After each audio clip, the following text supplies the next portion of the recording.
Kindly recite Surah Fatiha for the grandfather of Mehraban Ali, Sayyid Hussain Shah Shamsi Sabzwari Tabrezi. امام علی علیہ السلام کی خدمت میں ایک شخص آیا اور دست ادب کو جوڑ کے عرض کرنے لگا، یا علی، کیا مرنے کے بعد انسان اپنے گھر واپس آتا ہے؟ جو دنیا میں ان کے رشتے تھے ان کو یاد کرتا ہے؟ بس یہ کہنا تھا تو امام علی علیہ السلام نے فرمایا، افسوس ہے کہ زندہ انسان بھول بھی خود جاتے ہیں اور بھول جانے کا شکوہ بھی خود کرتے ہیں۔ یاد رکھنا، جب انسان مر جاتا ہے موت کے بعد برزخ کے 21 دیال ہیں اور ان 21 دیال میں 7 دبیر ہیں۔ پہلے حصے میں موت کے بعد وہ لوگ ہوتے ہیں جن کے اعمال بد ہوتے ہیں، جو بے انتہا گناہ کرتے ہیں، جن کی وجہ سے زمین پہ بہت لوگ روتے ہیں، ان کے پاؤں اور ہاتھوں میں آگ کی زنجیریں پہنائی جاتی ہیں اور وہ روتے رہتے ہیں۔ ان کو اتنی اجازت نہیں ہوتی کہ وہ اپنی برزخ سے باہر نکل سکیں، کیونکہ ان کے لیے دوزخ کا دروازہ کھل چکا ہوتا ہے۔ نہ وہ برزخ سے باہر جا سکتے ہیں اور نہ ہی ایک پل کا آرام اسے ملتا ہے۔ وہ صرف انتظار کرتے ہیں کہ اب ہمارا کیا ہوگا جب اللہ روز محشر ہمیں اٹھائے گا۔ دوسرے حصے میں وہ لوگ ہوتے ہیں جن کے اعمال نیک ہوتے ہیں، جو اللہ کے قریب ہوتے ہیں، جنہوں نے اپنے وجود سے اللہ کی مخلوق کا بھلا کیا، جنہوں نے اپنے افعال سے اللہ کی مخلوق کو فائدہ دیا اور اللہ کی عبادت کی۔ ان کے لیے جنت کی کھڑکی کھل جاتی ہے اور اللہ کی طرف سے ان کو یہ اجازت ہوتی ہے کہ وہ جب چاہیں برزخ سے عالم آسود، عالم ملکوت، عالم دیاق، عالم وسط کی طرف جا سکیں۔ تو وہ اس جہان میں بھی آتے ہیں، وہ پچھلے جہان میں بھی جاتے ہیں، وہ مقدس مقامات کی زیارت کو بھی جاتے ہیں، اور وہ نیک بندے کبھی کبھار اپنے زندہ لوگوں کے خواب میں بھی آتے ہیں اور ان کے لیے دعا کرتے ہیں۔ اور تیسرے حصے میں وہ لوگ ہوتے ہیں جن کا ترازو برابر ہوتا ہے، ان کے گناہ تو اتنے نہیں ہوتے لیکن ان کی نیکیاں بھی اتنی نہیں ہوتی۔ انہوں نے کسی کو نقصان بھی نہیں دیا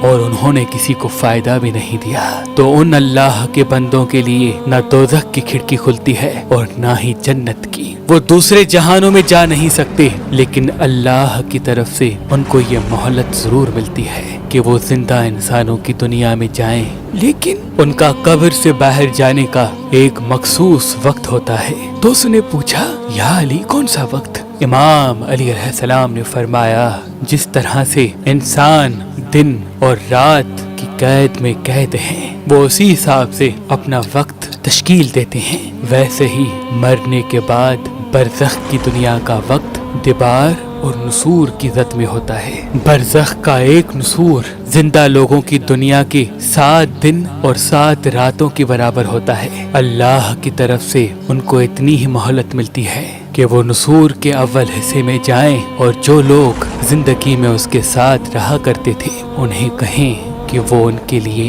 نیک اعمال کریں اور اس نیک عمل کا ثواب اسے بخشیں۔ تو وہ کہنے لگا، یا علی، نصور کا پہلا حصہ اس دنیا کے حساب سے کون سا ہوتا ہے؟ امام علی علیہ السلام نے فرمایا، وہ پہلا حصہ اس زندگی کے حساب سے جمعرات کا ہوتا ہے۔ ہر جمعرات تمہارے مرحومین تمہارے گھر کو آتے ہیں اور تمہیں کہتے ہیں کہ جس طرح سے آج ہم مر چکے ہیں، نہ ایک نیکی بڑھا سکتے ہیں اور نہ ہی ایک گناہ کم کر سکتے ہیں، ویسے ہی ان قریب تم بھی مر جاؤ گے۔ وہ بار بار تم سب سے مخاطب ہوتے ہیں کہ میری آسانی کے لیے، میری برزخ کے لیے کچھ نیک عمل کرو، لیکن افسوس تو یہ ہے کہ زندہ لوگ اپنے مزے اور خواہشات کے پیچھے اتنے گم رہتے ہیں کہ وہ ان کی آواز تک نہیں سنتے اور نہ ہی کوشش کرتے ہیں۔ میں نے اللہ کے رسول سے سنا کہ اپنے مرحومین کے لیے نیک اعمال کرتے رہو، کوشش کر کے